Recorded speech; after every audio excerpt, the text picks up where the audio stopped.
Hi, I'm RM. I'm Buds. Red. I'm Sweet, and this is the Coffee Break Podcast. Your Saturday night habit. Kape tayo, kape.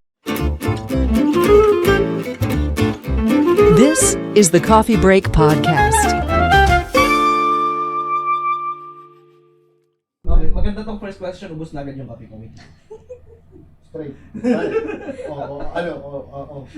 Ano Bottoms ba tawag up. doon? Bottoms up. Bottoms up po. Dami mo mix mo na. Game na. Dami mo Okay. intro. So guys, have you ever experienced the what they call relationship itch? Bago ko explain sa inyo, yung personal understanding nyo muna. So tingin nyo ba naranasan nyo na yung relationship itch? Relationship. Lalim naman nun natin yung Pagpate. Sa anit. Hindi ko magets yung relationship pitch na yan. Magigets mo siya pagka Okay, sige. in-explain ko na siya. Hindi ako familiar. Pero based dun sa pagkakarinig ko, ano ba yan? Self-love ba yan? Kasi relationship Self-love. each, tapos relationship, relasyon ko sa sarili ko. Not at Medyo ka dun. Ha? Each nga, ito mo, each, tapos relationship o self-love. Pag mo naman gawin dito. Each na, EECH. EECH. Hindi, ITCH po. Relationship Kate. itch. Pagmakate. Kamu. Sa tabi. Explain ko na bago kayo sumagot. So, ano ba yung relationship itch? Sabi sa Psychology Today, initially daw, ang newly married couples experience a well-documented relationship high, often referred to as honeymoon phase. So, ito daw yung masaya, spontaneous, maraming adventure sa relationship. This honeymoon phase is characterized by high relationship satisfaction. So, very satisfied pa yung couple. At ito daw, itch na to ay nangyayari sa newly married couples. So, ano daw ba yung itch na nangyayari? Nagkakaroon kasi ng transition dun sa relationship. From satisfied ka, napupunta ka dun sa state na naka-question mo na, ito pa ba yung deserve ko na relationship? Tama ba yung relationship na pinasok ko? Tapos, yung daw satisfaction na yun, na nararamdaman ng newlywed couples, usually ay nagtatagal for 7 years. So, ano yung relationship itch? Yun na yung sinasabi natin na nagkakaroon na yung problema nyo, nagkakaroon na ng problema ang relationship kapag 3 years na, pag 5 years na, pag 7 years na. Meron tayong myth na sinasabi na merong 3-year relationship itch, 5-year relationship itch. Na kapag 3 years na kayo, 5 years, 7 years na kayo, magkakaroon na kayo ng difficulty sa relationship na almost hindi nyo ma-handle at sana ay malampasan ninyo. Yun yung relationship itch. Bakit siya naging 3 taon? Yung 3, 5, and 7. Kasi nga daw dati, 7 years yung tinatagal ng satisfaction. Kaya lang, nagkakaroon ng divorce sa ibang bansa or naghihiwalay yung mag-partner within 5 years. So, kapag nakapag 5 years na kayo sa relationship, maghihiwalay na kapag hindi na-handle yung isa't isa. Tapos, nung 2011, merong study na sinasabi na yung 7-year itch naging 3 years na lang. Or after 3 years, nagkakaroon na ng glitch yung relationship. Kasi daw, yun daw yung point na yung couple, nagsa-start na to take each other for granted, na nakikita mo na yung flaws ng karelasyon mo. So, doon na nagsisimula yung misunderstanding at saka yung glitch sa relationship nyo. Ayun, yun yung relationship itch, yung 3-year, 5-year, and 7-year relationship itch. Kayo ba? Na-experience nyo na ba na magkaroon ng relationship itch? Na-experience na ba natin? Kami. Nakakawa na Kasi ano yung kanya? 3 months. Or meron ka bang kakilala? Tinatanong ko na.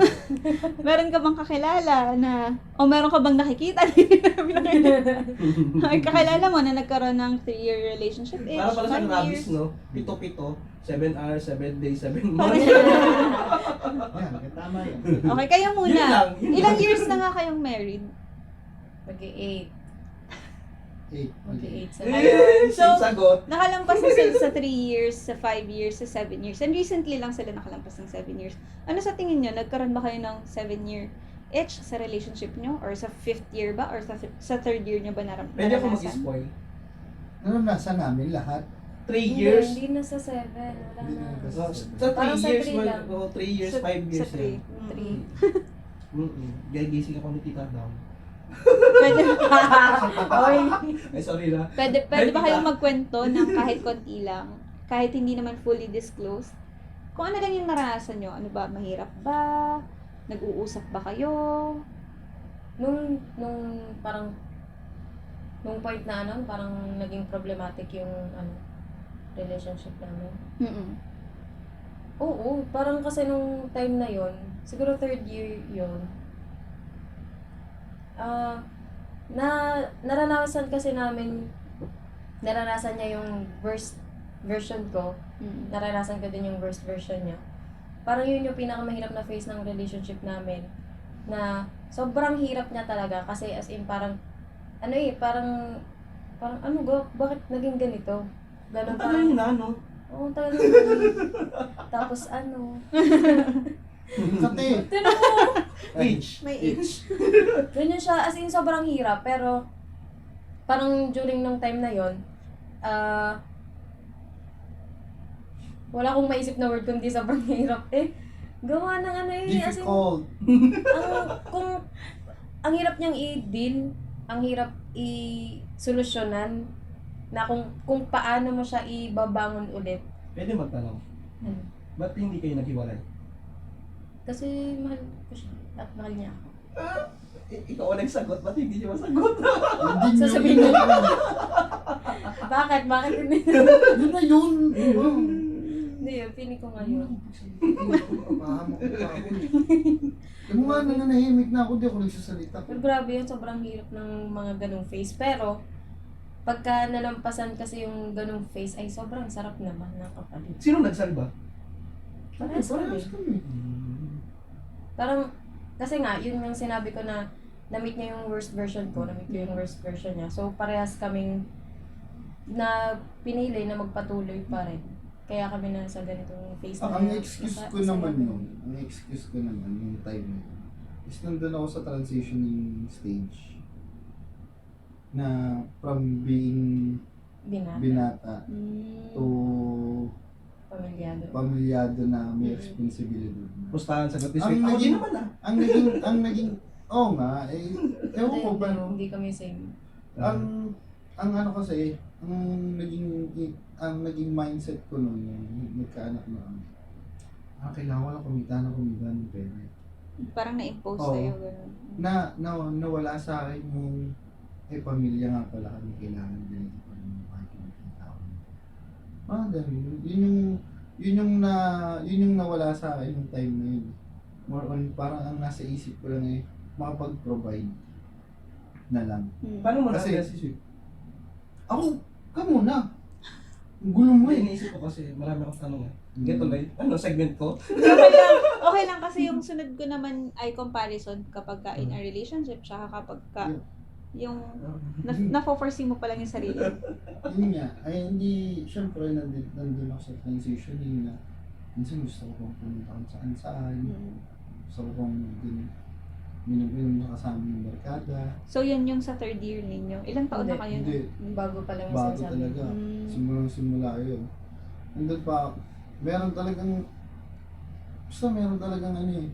parang, ang naging ano ko nun, parang nagsimula akong maging talagang okay nung dumating na si Ari. Ang tagal, imagine mo yun ang hindi, parang yung Reaction niya. Parang Doon revelation lang. din sa akin. hindi pala.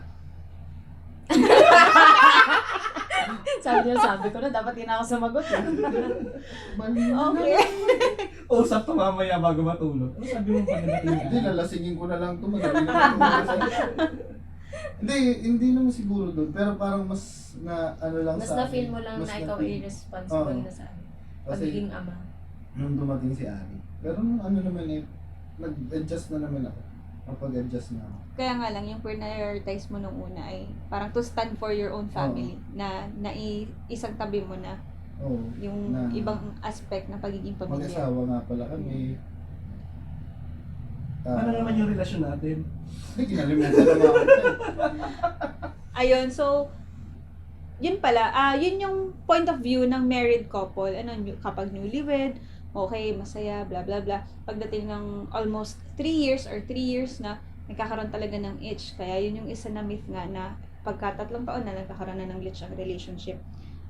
Naniniwala ba kayo or agree ba kayo na pag newlywed couples lang yun or pang married couples lang yun? Or nangyayari din siya sa relationship ng hindi pa kasal? Siguro hindi pa eh. Hindi natin masabi. Not unless live-in sila. Live-in. Kasi you cannot see the real person pag di pa kayo nagsasama sa isang bahay. Doon mo lang makikilala talaga yung tao eh. Kasi, oo, makikita ka ng flaws sa tao, makikita mo yung best sa tao. Pag kahit di kayo magkasama pa sa isang bahay. Pero, pag magkasama na kayo, nandun na yung lahat na pati pag-utot, Iba na yung kapag nasa Iba isang na bubong na. Iba na, iba talaga. Tsaka yung singhal na parang nag-wonder, galit ba to? Kasi hindi kayo usual na hindi from time to time magkasama kayo eh. Kaya kumbaga parang pag nagsama kayo, bibigla ka. Ganito pala to. May ganun pala siyang side. May ganun palang side. Question. Walang karapatan. Excited kayo nung ikakasal kayong dalawa? Oo. Nakapil niya yung excitement. Huwag kang sasagot ng sala. Baka Pero, ikaw mapapasabi uy, ng mali na naman ang sagot ko. Kasi napipressure ako. Hindi, pero FYI, nung ikakasal na kami, nakakabahan ako pre. Sa totoo lang. So, part ng excitement yun, di ba? Hindi, kinakabahan ako. Baka hindi siya magpunta. Oh! Oo, nakwento ko yun sa'yo, di ba? Oo. Nakakabahan. Baka hindi dalhin to ni Dad dito. Nakakabahan ako. Pero feeling mo nun, hindi. May chance na hindi siya sisipot. Hindi naman. Sumagi lang sa isip ko yun dahil sa kaibigan ko sa K-drama. Drama pa. Oo. Hilig kasi ako sa K-drama na Hindi, itatanong ko sana, kung ano ba, excited kayo dun sa, nung kinasal kayo. Nung ikakasal na kayo, excited kayo. After nun, may ano pa rin, excitement pa rin. May, umaga. After nung kasal, Oo naman. Meron pa rin times naman na excited kami sa isa't isa. then nung ano nung sa kasal na, hindi yung ngayon na. Nung after. Alam mo kasi, Yun yung kasal- sinasabi nating honeymoon phase. Yung kasal kasi namin, hindi, para sa akin, as perspective ko, hindi yun yung kasal na gusto ko para sa amin. Ako din. Kasi, kumbaga, para siyang, hindi naman siya shotgun, pero parang, Formality. hindi rin pinilit. Pero parang Formality. parang ganun lang yung kinalabasan. Hindi naman sa hindi namin parehas na ginusto, pero hindi yun yung gusto namin. Yes. Oh, gusto kasi nila Batanes. Oo, Tapos mga KKB. ganun. Hindi naman. Kumbaga parang, syempre ang dami kasing, sobrang bagets din naman namin nung ganasal kami. Hindi kami makapag-decide on our own. Kumbaga lahat babato sa amin, itong gawin mo, ito, dito tayo, ito. Tapos kayo agree lang din. Oh, shit. Number Wala 1, wala magagawa. kaming pera. Number 2, hindi namin alam kung paano yung proseso. Ngayon na-figure out na namin habang ginagawa yung the whole process. Ay, dapat ginanto natin. Ganyan. Parang pagkatapos ng kasal, maraming regrets kasi ang dami namin hindi nagawa. Number 1, parehas kaming dancer. Pag sa amin hilig sumayaw, sarap kaya sumayaw habang diba? Mga ganun. Isang regret ko pa, hindi man lang ako nakapag-propose sa kanya. Na may plano naman ako, pero hindi lang nakisama Secret yung lang yun. Sabi Hindi, nasabi ko na sa kanya yung na hindi nakisama yung mga Hindi mo na. Hindi mo. Hindi na. Will you marry me? Yes. Hindi, dapat gano'n. Sorry na, ang dami din. Edit na naman sila. Then nga, yun lang yung sa akin. Kaya siguro sa amin, sa relationship namin, mas maagang nangyari yung yung age. Kasi, mas maaga kami nagsama.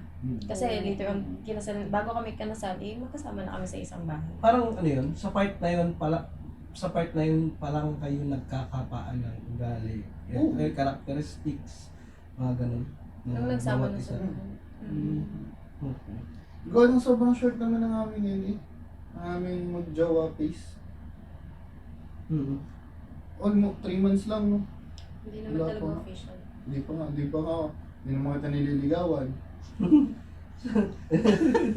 Pagkasakatabi niyo naman sa mga. Sabi, Hindi ako nagsabi. Dramati hindi. ang tanong ni RM kung... Kailan kita niligawan? Teka nga. Joke lang. Saan yung convo na? Ang tanong ni RM, kung yun applicable din ba sa mga nag-live-in? Ayun, yun yung Sa sana magjowa. yung sunod ko sanang Sorry, lumayo na pala. sasagot na, yung sunod ko sanang statement is, somehow magdi-disagree ako dun sa hindi siya nangyayari sa nasa relationship phase pa lang, yung hindi pa talaga nagsasama. Kasi, or maybe nagkataon lang din na ako, na nasa long-term relationship, nagka-glitch din kami, problema din kami sa sa third at saka sa 7th year. Nang hindi live-in. Yes. Kasi, mag-8 years, 8 years na kami. Patay ka. Saan na ka ngayon? 8 years na kami. 8 years na kami, pero hindi pa kami nagsasama together. So, lahat ng aming journey ay kami ay magkahiwalay ng bahay. So, at the end of the day, hindi pa rin kami yung hindi mo pa rin mababasa kung siya ba ay pagkahubad ba niya ng t-shirt niya, saan niya ilalagay, yung mga Sa ganong tabi bagay. ng tubalan. Diba? Yung ito na yung tubalan na dito yung t-shirt. Yun, Hindi kayo, ganun. baka hindi nila mag-gets yung tumalan ng dumihan. Nandun. Dumihan? Iba, hindi. Iba Ng talaga maruming damit. Nilagyan ng maraming damit yun. Ng iba talaga basket. yung terminology ng kami nila. Hindi nila alam yung tubal. Tinatawanan niya ako. Talaga? Oo, hindi nila alam. Anong tawag? Dumihan. Marumi lang. Talaga? Marumi. Parang, Marumi ano, lang. kabit? Maraming damit, Oo, gano'n. maruming damit. Ayun, so, sa long-term relationship ko nga, nagkaroon pa rin kami ng 3rd year glitch at saka yung 7th year na relationship age. Ang masasabi ko naman doon is, dahil usual kami na magkasama or halos lahat ng bagay ginagawa namin ng magkasama except for living together. Dun sa hobbies, sa interest namin, halos lahat parehas sa group of friends, yun lang din. Sasamahan niya ako sa OT ko, sasamahan ko siya sa work niya, yung mga ganon. Kaya sa tingin ko, dun sa mga bagay na yon, unti-unti makikilala mo din talaga yung partner mo. At some point, dadating talaga kayo dun sa glitch na sinasabi. Baka nagkataon lang din na sa amin na hindi pa married, ay nasa 3rd year at nasa 7th year yung napakalaking glitch sa amin. So, kwento ko naman.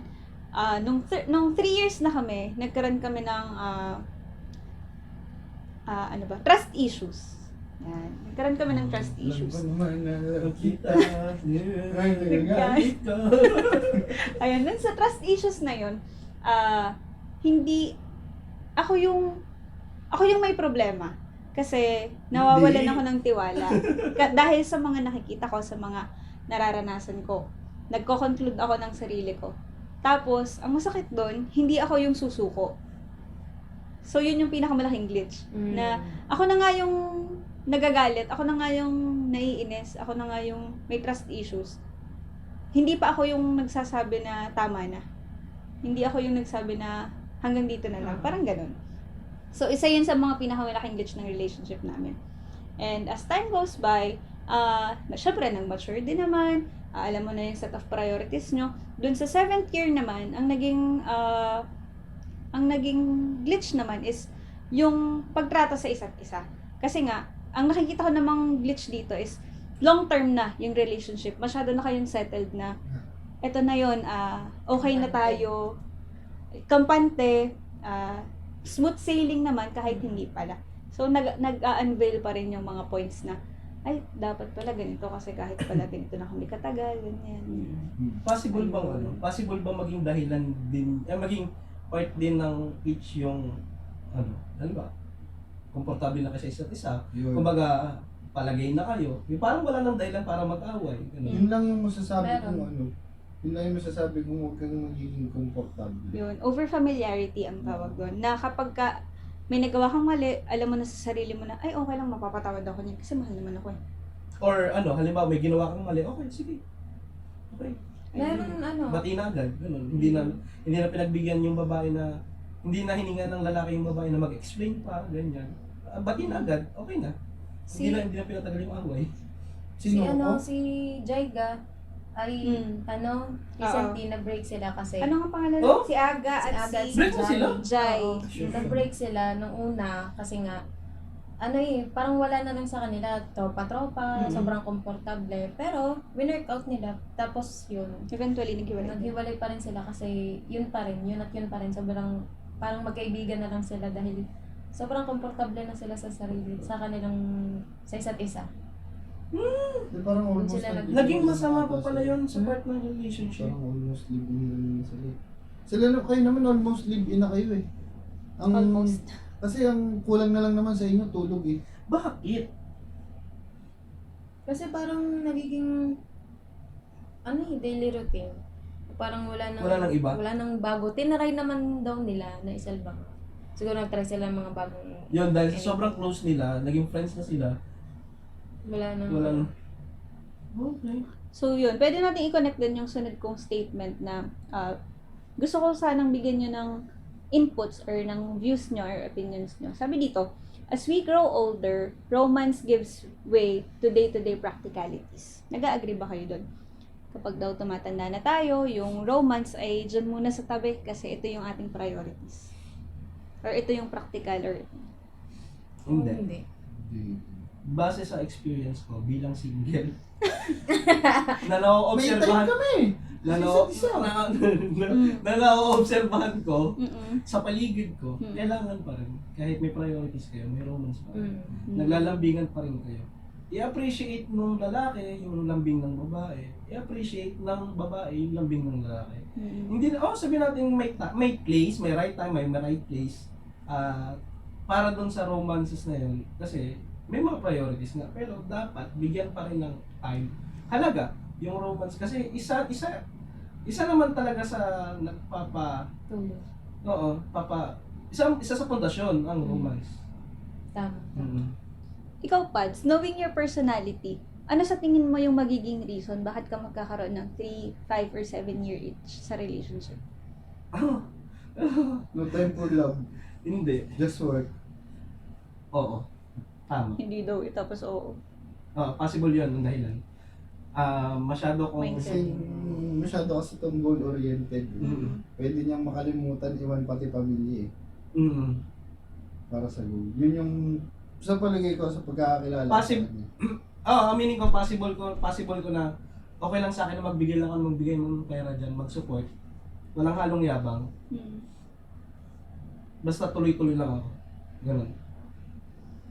Pero sabi mo nga, magbibigay ka ng oras din sa romance. Yun nga yung possible naman. Hindi, yun kasi yung possible Kaya siya naman. nag- Baka makalimutan. Kaya siya Yun yung- nag-glitch. Yun yung, Dahil sa family part yun yung sinasabi kong Mm. kahit okay lang na magbigay ako ng magbigay. Basta, yun yung possible maging itch niya. Kasi baka nga makalimutan niya na yun nga. pero Kasama nakaka-appreciate ko. ako ng nakaka-appreciate naman ako ng maliliit na kilos, galaw, things. Nakaka-appreciate ako nun. Hindi dito, based dun sa last experience ko, na-appreciate ko naman talaga. Mm. Hindi ko lang alam kung paano ako mag-react. Basta utak na-appreciate. Pero hindi ko lang, Di mo ma-express. oo, Mm. na-appreciate ko yun. Magpunta-punta mo sa bahay, na-appreciate ko yun. Sino ba? Okay, so, kayo, bilang naranasan nyo naman, how did you know na yun yung sinasabi na 3-year relationship, itch or glitch? Kasi malala. Yun yung matindi. Narinig talaga. No, as in, parang to the point na akala mo iyon na yung Tapos na.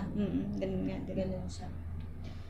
Yun. So, ano naman yung difference ng 3 years, 5 years, at 7-year relationship itch? Parang feeling ko pare-parehas lang. Nagkaiba-iba lang ng scenario. May issues. Ng issues. Saka, depende rin sa maturity. Sa Hmm. 3rd year, pwedeng personal reasons. Sa 5th year, Pero based Life dun sa goal, naririnig life. ko sa inyo, parang eto buong kumbaga, major, tapos nagiging specific na lang. Diba, General. 3 years, Mm. halos lahat problema, ganyan. okay. Tapos nagiging specific na lang pag 5, 7 yun. Kumbaga parang, yun nga, maturity, lumiliit na yung nagiging, hindi naman ganun, hindi ko sinasabing hindi ganun kaliit, pero, kasi nakahandle nyo pa eh. Pwede. Parang yung mga... Parang naging siguro specific lang pa ba? Tama nga yung 3 sa parang personals, tapos yung 5 parang sa pagsasama niya na. Tapos yung 7, yung upcoming problems niya na, tsaka yung decision making niya. Yun yung Ang sayo- ang Kasi diba, ang sayo- natin naman ay iba. Mm. Ano na agad? Given the Kasama situation. na. Oo, given, yun nga, kasama. tapos given biglang, the situation. tapos bigla naging specific na lang, Naghalo-halo. no? Imagine kung gaano kagulo yun. Naghalo-halo na personalities. Tapos yung ano namin bilang magiging isang pamilya na kami. Tapos Adjustments. Tapos naging, yun, lumiit na lang, di ba? So, anong ginawa nyo nung naranasan nyo yung itch na yun? How do you handle that situation? Nag-kiss. Tsaka, why did you choose to pursue the relationship or to push the relationship? Kasi ka mahal nila. Kami Sa nung isa, time di mo na yun. nakikinig kanina. Hindi lang sapat na mahal mo lang. Anong Oh, ginawa nila? hindi sapat yung sagot nyo kanina. nung time kasi na yon, kami ay mga syempre mga immature pa. Dahil mga bagets pa. Kami ay ako kasi, pag kami something, gusto ko pinag-uusapan. Siya, gusto niya umaalis. Parang ayaw niya agad-agad na pag-usapan, gano'n. Na ako'y natutulog ng masama ang loob, ganyan. Tapos kinabukasan, parang walang nangyari. So, ang nangyari nun is nagkaipon-ipon siya. Tapos hanggang sa, lagi akong galit kasi may something nga na gusto kong ma-resolve ba. Tapos hanggang sa parang away na lang kami ng away. Tapos, dumadating naman sa point na dahil sa palala na ng palala yung away namin, ay pinag-uusapan din namin. So, parang sa una, kami ay galit, bangayan, ganyan. Pero dadating naman yung point na may intindihan namin. At saka pinili namin intindihin ng isa't isa kasi nga, ayaw namin maghiwalay. Pinili mo yun, pinili ko yun. Ano? Pinili mo yun, pinili ko rin yun. Kaya nga, pinili natin. Ano ba? Yung ko sa'yo. Pinili nyo mag... Grabe. Mag-usap. Ay, gumano. Mali. Tapos ngayon, pag naiisip nyo yung mga nangyari nyo, tatawanan nyo na lang. Hindi. Hindi. Hindi nakakatawa. Hindi nakakatawa. Hindi siya Ah. Hindi kayang tawanan eh. Masarap May pain na pa lang rin. isipin Oo. na Nakalagpas nasulba. kami doon. Kumbaga, hindi na Walang sumisibol na galit. Wala. Oo. Ewan ko lang sa kanya, siya. Ako wala talaga eh. Ewan ko lang sa kanya. So, gawin natin gano'n. Mag-agree kasi ako, mag-agree. Na nga ako, laging galit eh. Ano problema mo sa Ako'y akin? mag-agree sa kanila kasi nga, talagang communication, para lang makalampas ay pag-usapan. Hindi madali, pero kailangan. So, ikaw, Pads, sa tingin mo, kapag dadating ka sa point na magkaka 3 years, 5 years, or 7 years ka na relationship age, ano sa tingin mo yung magiging action mo? Problema ko kasi ang communication. Oo. Hindi ako mainip. Mm. Para ma-develop mo yan lahat. Pag nasa ano. Kailangan. Pero kung sa trabaho, Hindi ka naman mapipilitan. walang problema sa akin sa communication. Trabaho na naman yung sinilip nito. Hindi. Mamaya utang na naman yun. Hindi, sa totoo lang. Hindi kasi pwedeng mananahimik ka lang eh. Lalabas at lalabas ang side mo. Mm. Lalo na pagka na-meet mo yung taong talagang gusto mong makasama habang buhay. Yung papalpal sa ugali ko, no? Oo, makakahanap Yung ka ng katapat katapat mo. Yun. Nasaan ka na ang tagal mo? Joke lang. Beijing. Ayun. So, ano naman ang maya advice nyo dun sa mga listeners and viewers natin na nararanasan tong mga relationship age na to? Keep tight. Hindi, yun yung sinabi ko nung ano. Kailan ba yun? Yung sa sapatos. Kaya may, thank you, keep tight. Hindi, yun nga. Sa adulting pa yun ata, na episodes na. Ako may suggest ako. May payo pala ako. Doon sa mag-partners, ako bilang kaibigan nila, pwede nyong i-share kahit hindi lahat, or magkwento ka, or magsalita ka, kahit hindi ako nakikinig, para lang ma-ease, mabawasan, Makapag-vent ka man sa mag-vent iba. out, Grand.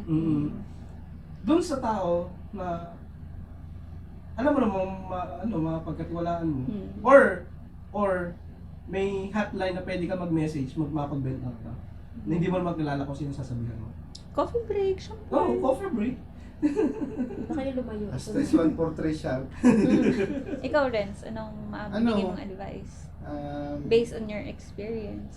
Bigyan ng, siguro, pag nandun ako sa point na yun, bigyan nyo muna ng time ng isa't isa. Isip. Mm. Kasi minsan pag ang lalaki, pag nadadala ng galit din, wala namang mariresolve bang matino dyan eh. Kaya, ako ang way ko, layo muna ako. Pag-isipan ko rin muna yung sasabihin. Kasi possible dyan lumabas yung mga physical. Hindi, Ano? hindi sa ganun, hindi sumasagi sa Wala namang apoy na napapatay ng apoy. Kumbaga, parang, mas maganda kasing pag-iisipan mo rin muna yung sasabihin mo. Yun yung na-develop ko. Oo. Itong mga, hindi naman nito. Kasi baka Yung mali buong na naman pagsasabi. yung Oo, sagot. hanggang ngayon, tayo magkasalita ka. Hindi, yun yung kasi ito mo, ang hirap Oo, pagka oo. nagsasalita ako on the spot. Kailangan pinag-iisipan ko talaga yung mga sasabihin ko. Kasi minsan wala akong plan. I mean, maganda yung sasabihin ko, pero mali yung Way, pagkaka-deliver. Pagkaka-deliver. Tama. Mga ganun. Bigyan mo ng space. Or iba Bigyan yung- mo ng space yung sarili mo. Bigyan mo ng space yung ano niya. Pag pinipilit niya sa'yo na pag-usapan na natin to, pwede kang magsalita, bigyan mo ako ng time. Ayusin ko na yung sarili ko. Gano'ng katagal? Construct ko lang yung dapat niyang sabihin. Construct ko lang yung problema. Yung mga nakikita ko, yung mga nakikita mo. Yun lang, parang Gano'ng katagal ka nag-iisip nun? Depende kasi yun sa depende tao. kasi. Basta yung... Tsaka kung okay na ba siyang pag-usapan o So, may- mainit Or pa siya open, or ano. open ka na ba? Kung kailan ka open ng pag-usapan yung mga bagay-bagay na yun. So possible pala that time, yung, may ano kasi, parang huwag kang matutulog ng hindi pa naayos yung Oo. problema. Oo. So possible that time, nakakatulog kayo ng hindi pa ayos yung Oo, problema. oo. Alam mo, hindi ako Oo, naniniwala Alam mo, doon. doon ako naiinis. Kasi, Kasi siya, harok na siya. Ako hindi ako makatulog kasi ang sama ng loob ko. Umiiyak ako, siya tulog. Ay, ang sakit. Ouch. kasi that time, di ba, mag-iisip eh, mag-iisip pa eh. kung Wala paano lang mag-stop. masabi. Ay, ang sakit. Ouch. Ganun eh. Parang kasi sa amin naman, Mm. dahil nga ako gusto ko nire-resolve kasi yun nga, parang ayokong matulog Ipunin. ng masama ang loob ko. Mm. Ayoko nang ma-feel na parang hindi siya okay na i-solve namin. Na parang natatakot ako na baka maging sanhi yun ng aming matuloy na maghiwalay kami. So parang gusto ko lang ma-feel yung magkaroon ng assurance na siya ay willing din na ayusin yung problema na yun. Kaya ayoko dati nung bago pa nga kami, ayoko kapag ako ay hindi niya kinakausap or dinededma dahil ayaw niyang pag-usapan. Kasi parang sa akin, ang nararamdaman ko, ayaw niyang pag-usapan, hindi ko naisip dati na siya ay nag-iisip pa lang, wait lang, kailangan ko lang huminga. Ang nasa isip ko lang nun, ayaw niya na, wala na siyang paki, ayaw niya na sa akin, galit siya sa akin. Ganon yung na-feel ko, kaya parang pagtutulog kami siya ay parang himbing na himbing sa pagtulog, harok na, di na ako makatulog kakaharok niya. Ang ako naman, habang ako nagdudusa ako, pinag-iisipan ko, parang sobra na yung nagkakaroon ako ng parang anxiety na siguro- Follow-up question, paano mo hinandle ang sakit harap ng niyo? katawan ko. nakaganto. Kaya siguro yung sakit ng katawan ko minsan, pag-gising dati. Grabe ka naman sa akin. Nanakit ka, no? Yun, so ang nangyayari noon, dahil nga ganun siya, ganun yung tumatakbo sa isip ko, which is, ang nangyari naman sa akin, parang sa patagal na ganun yung treatment na ako'y hinahayaang matulog ng masama ang loob, ako yung sa patigas ng sa patigas. Mm. Kasi kailangan ko yun. Mm. Pero, later on naman, sa aming relasyon, gets ko na yung kanyang View, katahimikan. point of view. Gets ko na yung distance na kailangan niya. Parang, saka ko lang siya na-gets na yung paglayo niya ay dahil nga na-gets ko na siya ay hindi magaling sa words. Na hindi siya magaling mag-express ng kung ano yung sasabihin, na ito naman talaga yung gusto niyang sabihin, pero ito yung nasasabi niya. Mm. Gets ko na siya. Kaya habang, ano ba yun? Kaya kapag Hindi pa halimbawa, Yun ba? kapag ka may something, nayan ko lang muna siya. Halimbawa, hindi mag-chat, hindi ko mausap, okay lang. Parang siya din, ganun din siya sa akin. Parang pagka kanya may something sa akin, hindi ako mag-chat, hindi ako mag-ano. Pero mamaya naman, pag-uusapan naman namin. Pero yun nga, dahil gets ko na, hindi ko na iniisip na galit siya sa akin, ayaw niya na sa akin, baka maghiwalay kami. Wala na yung ganun. Kasi alam ko na yun yung kanyang means ng pagtahimik at distance sa akin. Akala mo lang. Di joke lang yun. Hindi siya magaling sa words. So, saan siya magaling? Sa ano? Sa space. Sa space, magbibigay mo ng space para makapag-isip. Di ba? Yan. Okay. Ayun, pero wag nyo naman gagawin yun. I mean, hindi dahil nasanay na yung Nag-work partner sa nyo na amin. na ganon, wag nyo ring sasanayin kasi nga, baka yung distance na yon ay sa paglayo din ng partner nyo sa inyo. Sige, Huwag kayong maging Siguro kampante. try to Sa discover kung ano yung sa kanila. Oo, tsaka, syempre, compromise. Kung ayaw nung partner nyo na tinitreat nyo siya ng silent treatment, ng distance na masyadong matagal, alam nyo yun, na hanggang sa makakalimutan nyo na yung issue, hindi nyo na siya mare-resolve. Kasi mamaya yan ay maiipon lang din. At dahil nga hindi okay dun sa partner mo na Partner? partner mo, yung kung nilalayuan mo siya kapag may something kayo, huwag ka rin makampante dahil baka mamaya yung paglayo mo ay talagang lumayo na siya. Ang good thing naman siguro sa akin, ang ano ko lang, ako yung unang makikipag-usap tungkol doon. Kapag Pag okay ready na na Pag siya. okay, pag ready na ako. Ako yung unang mag-aano na, hindi, gusto ko naman yan. Pag ganun na na-approach. Tsaka hindi na siya nagtatagal tulad ng talagang no? Dati Wag lang, dati Gano'n lang katagal? Minsan nga, open. Basta matagal. Hindi nga yung ng umaabot days? na, halimbawa, umaga kami nag-away. Tapos, next day pa, ganun pa. Tapos parang hindi pa ready, magbabangayan pa. Yung mga early phase ng relationship namin. Pero ngayon, Hindi na ako kasi napakalayo. mahina ako sa argumento. Dapat nag-sign language ka. Kaya ako hindi ako naman hindi nakaintindi. Ganun. Throwing punches. Talaseng. Ay, talaseng. Hindi. Hindi yun nga kasi. Kaibigan ko. Yun yung word. Nilapitan ko. O sige, putol ka na dyan, tamo ka. Sorry. May sentiment lang ako dun sa hindi matutulog ng hindi okay.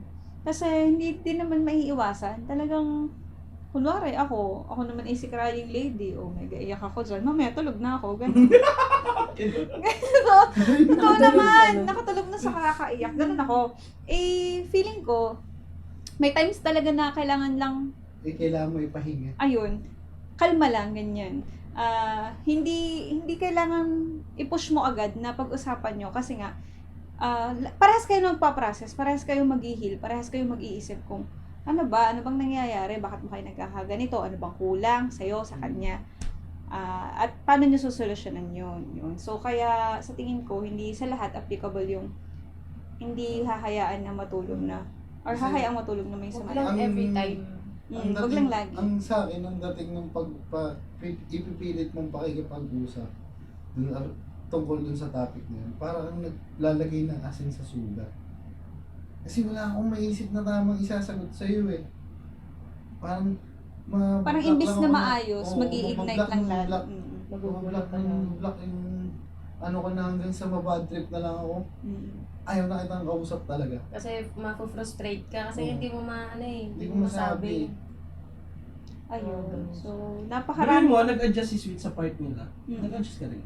Oo naman. Ano adjustment nila? Saka maturity, kahit naman tayo kita naman natin yun. Wala nakikita. Napamura siya.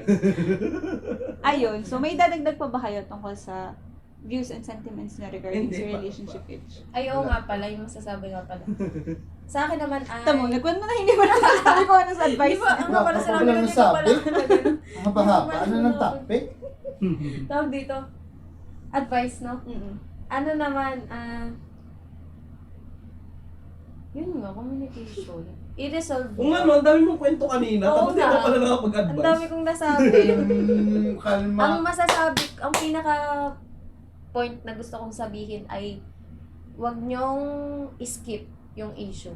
Kung gusto nyong humaba lalo at mag-grow ang inyong relationship at mag-mature kayo individually at mas mag-improve yung way nyo ng pagsasolve ng issues nyo in the future, ngayon pa lang ay huwag kayong magsiskip ng any issues, mapaliit or mapalaki, pag-usapan nyo yan. Kahit gaano kahirap, tulad nga sabi niya, kahit gaano kahirap ay resolvehin nyo. Kasi maliit or malaki yan ay importante ng napakalaking impact sa inyong relationship. Kasi Kahit hindi nyo na- alam yung problemang dadating pa Mm-mm. na pwedeng merong factor na kasi tayo dati ganito tayo, ganun. Dahil yan magbo-brought up yan talagang susulpot at susulpotin kahit hindi nyo gustuhin. Hindi lang kayo aware pero yan dyan din, sisingit din yan hanggang sa ma-resolve nyo.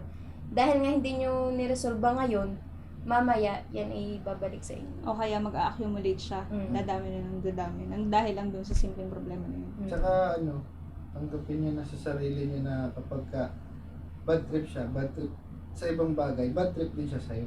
May tanong ako. Si Renz kasi, nagkakilala ko, Renz, hates drama. Paano mo na-overcome yun? Kasi drama yun eh. Ako, yung I hate para drama. sa'yo, Oo, I yung hate age drama. Pwede naman yun. Sa'yo ko nagtatanong ha? Ako, Parang oo. gusto kong lagyan nyo ng yung animation na nagkidlat-kidlat. Paano mo na-overcome yun? Kasi pagkakilala ko sa'yo, you hate drama. Yun nga, ganun nga yung naging, kumbaga way ko para ma-adapt. Pinaku-cool down ko muna na nag-iisip ako ng tamang Sa'yo yun. Pero kay Sweet, dahil nga ganun yung style mo, anong ginawa niya? Ano. Ikaw ba, you hate drama din? Hindi. Hindi.